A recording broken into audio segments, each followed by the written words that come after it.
Hello students, this is Rani ma'am from Unique Classes and welcome to all my dear students again to another session of English. Before I start the session, a big thanks to all my YouTube viewers, my students for a overwhelming response. ठीक है, mains का batch में भी बच्चों का बहुत अच्छा response मिला है और अभी जो हमारा प्री प्लस मेंस का बैच है करियर विल पे, उसमें भी स्टूडेंट्स के काफी अच्छे रिस्पांस आ रहे हैं. ठीक है, 2 बैच तो स्टार्ट हो गया, अब हमारा तीसरा बैच बच गया है, दैट इज ऑन अनअकैडमी. ठीक है, अनअकैडमी का जैसे स्टूडेंट्स को मैंने before I start the session थोड़ी सी बात कर लेते हैं क्योंकि बहुत सारे क्वेरीज आ रहे हैं स्टूडेंट्स के. ठीक है, और मैं एक साथ सबका कमेंट्स में आंसर नहीं कर सकती हूँ. बच्चे थोड़े कंफ्यूज हो गए मैम कौन सा बैच कौन सा है. तो एक तो मैंने लाइव किया था, वहां आपको बहुत क्लियरली सब चीज बताया था. ये जो 27th का बैच स्टार्ट हुआ है, ये जो टॉप रैंकर्स और एसएससी ट्यूब पे स्टार्ट हुआ है. ठीक है, टॉप रैंकर्स और एसएससी ट्यूब वाला जो बैच है, कंफ्यूजन में नहीं रहना है. 27 जून से जो स्टार्ट हुआ है, दिस इज सोनली फॉर मेंस. ठीक है, ये मेंस के बच्चों के लिए ये बैच हमारा मेंस तक चलेगा. मोस्ट प्रोबब्ली 2 मंथ्स का बैच है. बाय द एंड ऑफ अगस्त या सितंबर के फर्स्ट वीक तक ये बैच खत्म हो जाएगा. The batch will be over अगस्त तक. ठीक है, इसमें हम मेंस लेवल की स्टडी करेंगे. पढ़ने से ज्यादा डिस्कशन वर्क वगैरह होगा. और जो 4 जुलाई को जो बैच स्टार्ट हो रहा है, ठीक है, 4 जुलाई को जो करियर विल पे आप स्टार्ट हो रहा है, सॉरी करियर विल पे जो हमारा बैच हम लोगों का स्टार्ट हो रहा है 4 जुलाई को, ये जो है दिस इज ये तो पूरा फाउंडेशन है. दिस इज फॉर प्री और मेंस. ये बच्चों का कंफ्यूजन है क्योंकि जो है मुझे क्वेरी अपनी अपनी क्वेरीज दे रहे हैं. कंफ्यूजन में नहीं रहना. ये सिर्फ और सिर्फ मेंस का बैच है और ये सिर्फ 2 मंथ्स चलेगा. मेंस तक खत्म हो जाएगा बैच.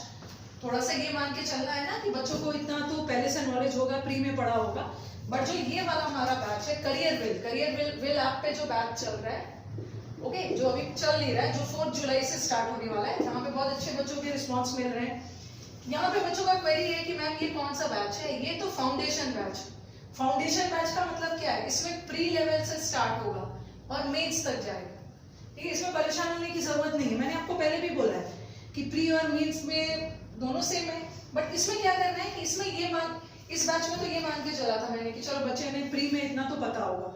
बट इसमें क्या है, मेंस वाले बैच में और इसमें फाउंडेशन बैच में, कि ये प्री लेवल से जाएगा. ये मान के मुझे पढ़ाना है कि आपको इंग्लिश का बेसिक कुछ भी नहीं पता है. एकदम बेसिक लेवल से स्टार्ट होगा. बेसिक लेवल से स्टार्ट होगा बट जाएगा तो ये मेंस लेवल तक. मेंस लेवल तक जाना मतलब इसमें आपका पूरा पार्ट कवर होगा. ऐसा नहीं है कि इसमें सिर्फ ग्रामर ही है. करियर विल ऐप पे जो हमारा फाउंडेशन बैच है, इसमें ग्रामर भी नहीं होगा. इसमें आपका वोकैब भी होगा, आपका सारा कॉम्प्रिहेंशन पार्ट भी होगा. बट इसमें मैं क्या कर रही हूँ, जो मेंस वाला बैच है, इसमें मैं पांचों के पांचों दिन ग्रामर के साथ साथ क्लोज टेस्ट, ठीक है, क्लोज टेस्ट, कॉम्प्रिहेंशन, पीक्यूआरएस करने वाली हूँ मेंस में. ये पांचों दिन होगा हर दिन.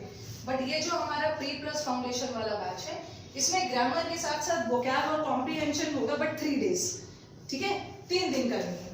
क्योंकि अगर हम बहुत ज्यादा वोकैब और कॉम्प्रिहेंशन करने लगे तो कहीं ना कहीं हमारा ग्रामर पोर्शन छूट जाएगा. तो इसमें भी ये नहीं परेशान होना है कि ये सिर्फ ग्रामर का बैच है या सिर्फ प्री का बैच है. ये प्री प्लस मेंस का बैच है. इसमें आपका कॉम्प्रिहेंशन, पीक्यूआरएस, इसके पीडीएफ्स वगैरह मैं दूंगी आपको. बट ये वीक में 3 डेज चलेगा और मेंस में एवरीडे चल रहा है. और आप समझ सकते हो इसमें टाइम कम है. बट इसमें तो हमारे पास 3.5 मंथ्स है. इसमें तो हम बहुत सारा चीज कवर कर लेंगे. वर्ड पावर, सिनोनिम्स, एंटोनिम्स, इसको यूज कैसे करना है, वो पूरा डिस्कशन होगा. वो तो होगा ही. और जो अब तीसरा पड़ाव बच गया है, जैसे अनअकैडमी में बहुत सारे बच्चों का ये भी क्वेरीज आ रहा है कि मैम आपका अनअकैडमी में लिंक नहीं मिल रहा है. उसका कारण ये है कि ठीक है, मैंने अपने लाइव सेशन में आपको बताया था कि अनअकैडमी का बैच 1 जुलाई से स्टार्ट होने वाला है. Okay, but due to some unavoidable reason थोड़ा सा बैच डिले हो गया. ठीक है, अब ये बैच स्टार्ट होगा 8 जुलाई से. Now this batch will start from 8 July and this is also a foundation batch comprising pre plus mains दोनों का. ठीक है, ये हमारा अनअकैडमी का है. बच्चों को अनअकैडमी में मेरा लिंक नहीं मिल रहा है. ठीक है, इसी वजह से कि अभी बस तुरंत आपका लिंक आ जाएगा as soon as चीजें सब स्ट्रीमलाइंड हो जा रही है. बट कंफर्म है कि बैच 8 जुलाई से स्टार्ट होगा और इसका टाइमिंग रहेगा that will be from 9 to 10:30. और ये भी आपका रहेगा मंडे से फ्राइडे, अनअकैडमी वाला बैच. और इसका लिंक है, अगर ये कोड यूज करो, रानी 10, ठीक है, RANI यानी 10 यूज करोगे तो आपको यहाँ पे 10% का डिस्काउंट भी मिल जाएगा। चलो अब तो आई थिंक आपका डाउट्स वगैरह क्लियर हो गया होगा, दिक्कत नहीं हुई, इतने सारे बैच एक साथ स्टार्ट हो गए। I think that is why the students are confuse. Top rankers 27, ये सिर्फ मेंस करियर वेल जो 4 जुलाई से स्टार्ट हो रहा है, ये प्री प्लस मेंस दोनों है। स्टार्ट होगा एकदम बेसिक से, ये मान के पढ़ाऊंगी कि आपको कुछ भी नहीं आता इंग्लिश, ठीक है, फिर धीरे धीरे लेवल को बढ़ाना है। और जो अनअकैडमी ऑल्सो बेसिक से चलेगा, ये भी प्री प्लस मेंस का है। ओके, आई थिंक आपके डाउट्स वगैरह क्लियर हो गए होंगे। Now let us come to the topic.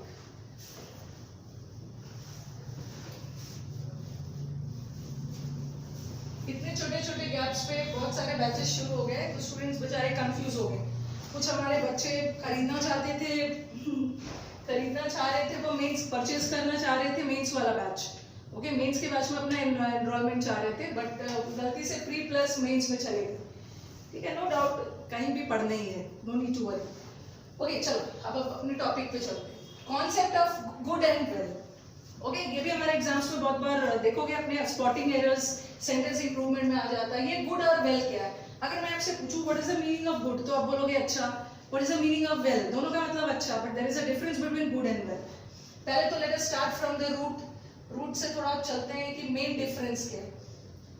If you go by Hindi, ठीक है, there are many students who have told me not to use Hindi words, but see against my wishes I have to use Hindi. Ultimately at the end of the day I want all my students की student समझ पाए, ठीक है, concept को समझ पाए। But ठीक है, English is a thing to be studied in English only, but no doubt I'll be doing English as well, not I'll be doing English and Hindi as well for the convenience of my students.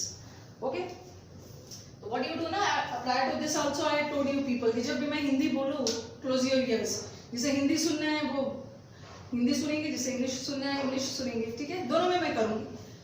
Good and well, if I ask you what is the difference between good and well दोनों का मतलब अच्छा है, ठीक है, but grammatically देखना है किससे कैसे हमारे एरर्स आते हैं।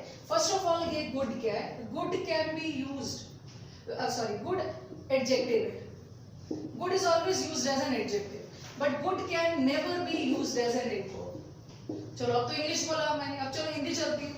गुड हमेशा और हमेशा एडजेक्टिव होता है। गुड को हम कभी भी एज अ एडवर्ब नहीं यूज कर सकते। एडजेक्टिव नाउन और प्रोनाउन की विशेषता बताने वाले वर्ड्स एडजेक्टिव, एडवर्ब वर्ब की विशेषता बताने वाले वर्ड्स एडवर्ब। बट ठीक है, एडवर्ब का डेफिनेशन और भी इलैबोरेट है।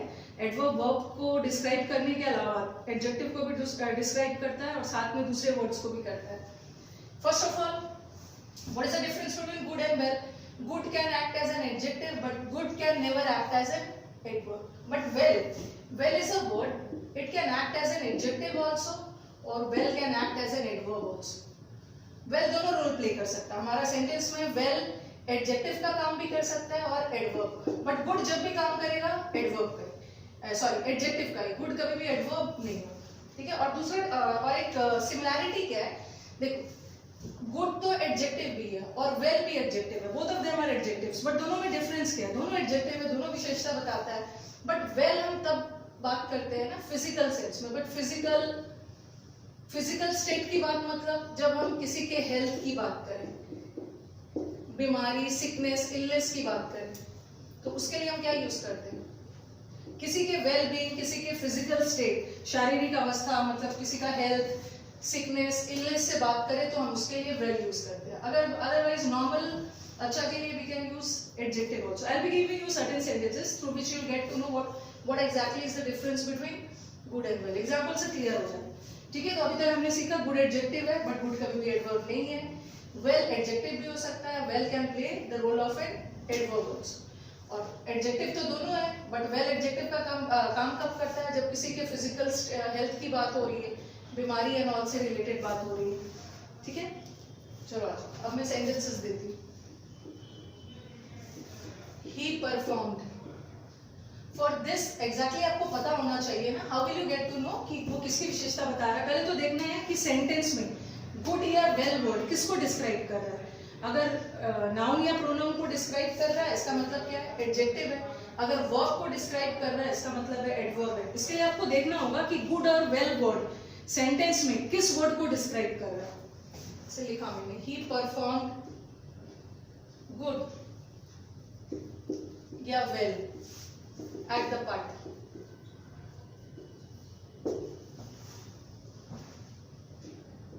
और फिर मैंने लिखा हिज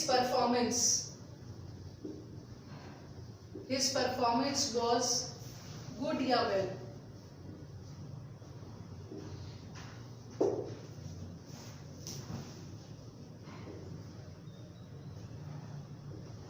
या शी sang good या well at the concert में उसने बहुत अच्छा गाया।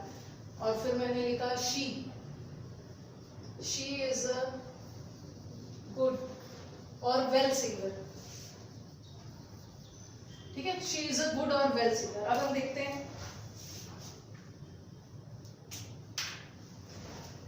अब देखो गुड या वेल किसकी विशेषता बता रहा है? ही परफॉर्म्ड गुड या वेल। ये गुड और वेल किसकी विशेषता बता रहा है? किस वर्ड को डिस्क्राइब कर रहा है? दिस द वर्ड गुड और well, this is describing which word? It's not describing he good या वेल नहीं है, ठीक है, ही गुड या वेल नहीं है, ही ने गुड या वेल परफॉर्म किया। और ये परफॉर्म्ड क्या है? Performed is verb. Okay, performed is a verb. And how did you get to know कि परफॉर्म वर्ब है? ईडी लगा हुआ। जनरली हम ईडी किस लिए लगाते हैं? जनरली हम ईडी लगाते हैं पास्ट टेंस बनाने के लिए। जैसे परफॉर्म का पास्ट लगा दिया ईडी बना के। और पास्ट टेंस किसका बनता है? जनरली पास्ट टेंस हमारा वर्ब का बनता है। सो परफॉर्म्ड इज अ वर्ब। और देख लो, मैंने आपको बताया है कि वर्ब चेक करने का तरीका क्या है। या तो पास्ट टेंस बना के देखो या उसका आईएनजी बनाओ। परफॉर्म का आईएनजी परफॉर्मिंग। तो जिस वर्ड का आईएनजी बन गया, जिस वर्ड का ईडी लगा के पास्ट टेंस बन गया, दैट इज अ वर्ब। तो यहाँ परफॉर्म वर्ब है। ठीक है, परफॉर्म कर रहे हो, परफॉर्म जैसे कोई डांस परफॉर्म कर रहा है, डांस परफॉर्म करने में कोई क्रिया हो रही है, और जब भी क्रिया हो रही है, एक्शन हो रहा है, that is a verb. His performance was good और वेल। अब देखो इस सेंटेंस का वर्ब कौन सा है? इस सेंटेंस का वर्ब हमारा वाज है। वाज हमारा वर्ब है। इसका मतलब है कि ये परफॉर्मेंस वर्ब नहीं हो सकता है, ये परफॉर्मेंस हमारा नाउन है। Okay, performance is a noun. इसको पहचानने का तरीका कैसे है? वर्ब का पहला वाला पार्ट क्या आता है? जैसे सेंटेंस कैसे बनता है? सब्जेक्ट वर्ब ऑब्जेक्ट से। वर्ब का पहला वाला पार्ट हमारा सब्जेक्ट होता है, तो वर्ब के पहला वाला पार्ट सब्जेक्ट है। ठीक है, ये हमारा नाउन है। और एक चीज ऐसे भी कर सकते हो, हिज के बाद, हर के बाद, देयर के बाद, ये हिज हर देयर, ये सब पोजेशन बताता है। इसके बाद जब भी आएगा एक नाउन ही आएगा। हिज मतलब उसका, देयर मतलब उनका, सबके बाद एक नाउन आएगा। जैसे आप देखो his book, after the word his, your, our country, इस सब के बाद योर बुक, इस सब के बाद हमेशा एक नाउन आता है, बिकॉज इट डिनोट्स पोजेशन, और पोजेशन आप नाउन का बताते हो। So performance over here is a noun. ठीक है, अब देखो परफॉर्म वर्ब है, और वर्ब की विशेषता बताने के लिए हमें किस चीज की जरूरत है? In order to describe a verb we need an adverb. But good तो कभी भी एडवर्ब का काम नहीं करेगा, बट वेल एडवर्ब का काम कर सकता है। सो ये परफॉर्म्ड गुड नहीं होगा, ही परफॉर्म वेल। यहाँ पे ये in the same way his performance was good या well। परफॉर्मेंस क्या है हमारा? परफॉर्मेंस इज अ नाउन, और नाउन को डिस्क्राइब करने के लिए भी people need an adjective. But good भी एडजेक्टिव है और वेल भी एडजेक्टिव है। Good also acts as an adjective, well also acts as an adjective. But difference क्या है? वेल एडजेक्टिव का काम कब करता है? जब बीमारी, सिकनेस, हेल्थ से रिलेटेड है। बट यहाँ तो हेल्थ की बात नहीं हो रही है, परफॉर्मेंस की बात हो रही है, हेल्थ नहीं है। तो this is in the same way she sang। She, I'm not describing the word she, I'm describing the word sang. Sing का past tense क्या होता है? sang, और sang is a verb, और in order to describe a verb we need an adverb. Well adverb है, but good adverb का काम नहीं करता। Again, she is a good singer या well singer। singer noun है, कैसी singer है? good या well, और दोनों adjective है। बट वेल एडजेक्टिव का काम कब करता है? When does well act as an adjective? जब हेल्थ से रिलेटेड बात हो। बट यहाँ सिंगर की बात हो रही है, हेल्थ से रिलेटेड नहीं है। अभी तो मैंने छोटे छोटे सेंटेंसेस के थ्रू आपको समझाया है। Let me give you some more sentences जो हमारे एग्जाम्स में आता है। ओके, चलो let us continue with the sentences. ठीक है, अभी हमने देखा वेल एडजेक्टिव और एडवर्ब दोनों है। गुड हमेशा और हमेशा एडजेक्टिव है, गुड कभी भी एडवर्ब नहीं हो सकता। सेंटेंसेस थोड़ा सा लेंथी आ जाता है, तो थोड़ा सा हो सकता है, थोड़ा प्रॉब्लम होगा। बट ठीक है, आपको डिसाइड करना है कि गुड और वेल किसके लिए यूज है। The boss rewarded all those employees. Boss ने ऑल दोज सारे एम्प्लॉइज को रिवॉर्ड किया जिसने बहुत अच्छा परफॉर्म किया अपने अपने क्षेत्र में। The boss rewarded all the employees who had performed well या गुड, कुछ भी यहाँ पे होगा, इन देयर रिस्पेक्टिव अपने रिस्पेक्टिव क्षेत्र में जिसने अच्छा परफॉर्म किया। अब देखो यहाँ पे गुड, ये गुड वर्ड किस वर्ड की विशेषता बता रहा है? ये गुड, अच्छा। अच्छा क्या है? गुड वर्ड, गुड अच्छा। अच्छा बॉस नहीं है ना अच्छा एम्प्लॉय है। एम्प्लॉय अच्छे नहीं है, एम्प्लॉय ने अच्छा परफॉर्म किया। And what is perform? Perform is a verb, और वर्ब को डिस्क्राइब करने वाले वर्ड्स क्या हो जाएंगे? एडवर्ब। बट गुड तो एडजेक्टिव है तो उसको बदल दोगे वेल। तो error is in B part. Okay, now let us move to the next sentence. Anjali's performance in the drama, Anjali का performance in the drama was better than Deepali's but not as well as Vaishali's. Deepali से तो अच्छा था but Vaishali से अच्छा नहीं था। अब यहाँ पे देखो वेल, यहाँ वेल का मतलब अच्छा। अच्छा किस सेंस में? ये अंजलि के लिए अच्छा नहीं है, ना दीपाली के लिए है, ना वैशाली के लिए। अच्छा किसके लिए? ये जो वेल लगा है, नॉट एज वेल एज वैशाली's, तो ये किसके लिए? अच्छा क्या था? अच्छा क्या नहीं था? अच्छा उसका परफॉर्मेंस नहीं था। और परफॉर्मेंस क्या है? परफॉर्म्ड वर्ब है बट परफॉर्मेंस नाउन है, और नाउन की विशेषता बताने के लिए क्या चाहिए? एडजेक्टिव। बट वेल भी तो एडजेक्टिव होता है, बट वेल एडजेक्टिव का काम कब करता है? जब वो हेल्थ से रिलेटेड बातें होंगी। बट यहाँ हेल्थ से रिलेटेड नहीं है, यहाँ तो परफॉर्मेंस की है, तो यहाँ पे क्या लगा दो? Not as good as. Error is in C part. Okay, I can speak Gujarati a little, मैं गुजराती तो बोल सकता हूँ but not as good as you do. But जैसा आप बोल सकते हो वैसा नहीं बोल सकता। तो ये जो गुड है किसके लिए लगा है? Not as good. आप उतना अच्छा गुजराती के लिए नहीं है, आप उतनी अच्छी गुजराती नहीं बोल सकते। ये स्पीक के लिए लगा है, ठीक है। ये स्पीक क्या है? स्पीक हमारा वर्ब है। स्पीक का past tense spoke, third form spoken, और वर्ब है, और वर्ब को डिस्क्राइब करने के लिए we need an adverb, not as well, ठीक है। When he, क्योंकि मैंने यहाँ स्पीक के लिए लगाया है, ठीक है, गुजराती के लिए नहीं है, गुजराती बोलने के लिए। When he left his scooter to be repaired, when he left his scooter to be repaired, he had assumed that the mechanic would repair it good. जब उसने अपना स्कूटर छोड़ा था तो उसने ये मान लिया था कि मैकेनिक उसे अच्छी तरह से रिपेयर करेगा। तो ये गुड वर्ड किसके लिए? अच्छी तरह से मैकेनिक के लिए नहीं है, ना स्कूटर के लिए, वो अच्छी तरह से रिपेयर करेगा। वुड वर्ब है, और वुड रिपेयर वर्ब है। ये वुड क्या है? वुड मॉडल वर्ब है, और मॉडल वर्ब क्या होते हैं? ऑक्सिलरी वर्ब, और ऑक्सिलरी के तुरंत बाद क्या आता है? Main verb. तो यहाँ रिपेयर वर्ब है, और वर्ब को डिस्क्राइब करने के लिए we need an adverb, repair. Okay, I tried my best कि आपको गुड और वेल के बीच का डिफरेंस समझाओ। चलो, अगर वीडियोस अच्छे लग रहे हैं तो शेयर करो अपने दोस्तों के बीच में, चैनल को सब्सक्राइब करो, you have the bell icon press करो, अपडेट्स मिलते रहेंगे, और कमेंट्स तो आपके वैल्यूबल मेरे लिए है ही। चलो अब मिलते हैं नेक्स्ट सेशन में। Thank you.